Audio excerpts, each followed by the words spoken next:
இன்னைக்கு social media முழுவதும் அதிகமாக பேசப்பட்ட ஒரு விஷயம் என்னன்னு பார்த்தீங்கன்னா, நடிகர் ரவிமோகன் மற்றும் கெனிஷா இவங்க 2 பேரும் இன்னைக்கு மேடையில ஹக் பண்ணியிருக்காங்க. இந்த ஒரு விஷயம் சோஷியல் மீடியாவையே புரட்டி போட்டிருக்கு. அதாவது இப்போ ரீசெண்டாக பார்த்தீங்கன்னா, அன்றும் என்றும் அப்படின்ற ஒரு மியூசிக் ஆல்பத்தை வந்து லான்ச் பண்ணியிருக்காங்க.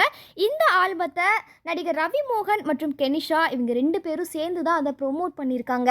இதனால அந்த நிகழ்ச்சியில் நடந்த ஒரு சில விஷயங்கள் பார்த்தீங்கன்னா, இப்போ சோஷியல் மீடியாவில் அதிகமாக வைரலாகி வருது. நம்ம எல்லாத்துக்குமே தெரியும், இதுக்கு முன்னாடி ரவிமோகன் அவரோட மனைவியான ஆர்த்தியை பிரிய போகிறதா அதிகாரப்பூர்வமாக அறிவிச்சிருந்தாரு. இந்த பிரச்சனையெல்லாம் ஒரு பக்கம் போயிட்டு இருக்க, இன்னொரு பக்கம் பார்த்தீங்கன்னா நடிகர் ரவிமோகனும் கெனிஷாவும் ஒன்றா இருக்கிற மாதிரியான ஃபோட்டோஸ் எல்லாமே சோஷியல் மீடியாவில் வைரலாகி வந்துச்சு. அந்த டைமில் 2 பேருமே பார்த்தீங்கன்னா, நாங்கள் ஜஸ்ட் ஒரு ப்ரொஃபஷ்னலான ஒரு ஃப்ரெண்ட்ஸ் தான் அப்படின்னு வந்து சொல்லியிருந்தாங்க.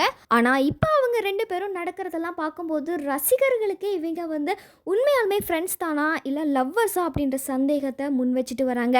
2 பேருமே சேர்ந்து நிறைய நிகழ்ச்சிகளில் ஒன்றா தான் கலந்துக்கிறாங்க. அதுலேயும் குறிப்பாக கெனிஷா அவங்களோட இன்ஸ்டாகிராம் பக்கத்தில் ரவிமோகனை மை டியர் ரவிமோகன் அப்படி தான் சொல்லி போஸ்ட் பண்ணுறாங்க.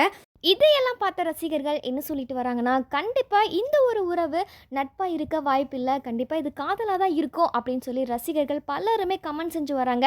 இப்படி இருக்கிற சூழலில் இப்போ ரீசெண்டாக பார்த்தீங்கன்னா, நடிகர் ரவிமோகனும் கெனிஷாவும் சேர்ந்து அன்றும் இன்றும் அப்படின்ற ஒரு ஆல்பத்தை வந்து லான்ச் பண்ணியிருந்தாங்க. இந்த ஆல்பத்தை நடிகர் ரவிமோகனும் கெனிஷாவும் சேர்ந்து தான் ப்ரொமோட் பண்ணியிருக்காங்க.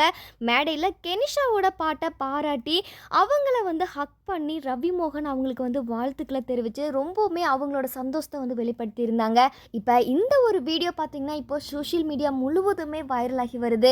ரவிமோகன் மற்றும் ஆர்த்தி இவங்களோட விவாகரத்து கேஸ் பார்த்தீங்கன்னா ஒரு பக்கம் போயிட்டுருக்கு, இன்னொரு பக்கம் பார்த்தீங்கன்னா கெனிஷா மற்றும் ரவிமோகன் 2 பேருமே நெருக்கமாக இருக்கிற மாதிரியான வீடியோவுமே வைரலாகி வருது. ஸோ ரவிமோகன் மற்றும் கெனிஷா இவங்களோட ரிலேஷன்ஷிப் பற்றி நீங்கள் என்ன நினைக்கிறீங்க அப்படின்றத மறக்காமல் கமெண்ட் செக்ஷனில் பதிவு பண்ணுங்கள்.